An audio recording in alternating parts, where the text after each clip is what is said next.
माँ के कदमों के नीचे जन्नत है तो बाप जन्नत का दरवाजा है। माँ की आगोश में अगर तहफ़्फ़ुज़ है तो बाप के साए में राहत है। माँ की दुआ अगर अर्श हिला सकती है तो बाप औलाद के लिए दुनिया से लड़ सकता है। माँ अगर बोल कर सिखाती है तो बाप उसकी खामोशी, उसकी मेहनत, उसका सब्र, उसकी कुर्बानियां, उसका पसीना, उसके फटे हुए कपड़े, उसका सादा लिबास, उसकी झुकी हुई कमर, चेहरे की झुर्रियां, उसकी परेशानियां, उसकी कुर्बानियां, ये औलाद को वो सबक सिखा जाती है जो किसी किताब में नहीं मिलता, जो किसी दरसगाह में नहीं मिलता। माँ के कदमों के नीचे जन्नत है तो बाप जन्नत का दरवाजा है।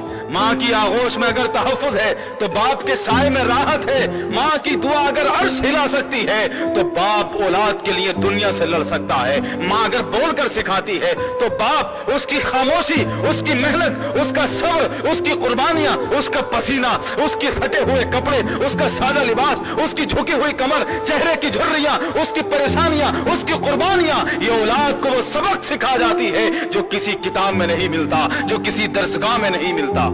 माँ के कदमों के नीचे जन्नत है तो बाप जन्नत का दरवाजा है। माँ की आगोश में अगर तहफ़्फ़ुज़ है तो बाप के साए में राहत है। माँ की दुआ अगर अर्श हिला सकती है तो बाप औलाद के लिए दुनिया से लड़ सकता है। माँ अगर बोल कर सिखाती है तो बाप उसकी खामोशी, उसकी मेहनत, उसका सब्र, उसकी कुर्बानियां, उसका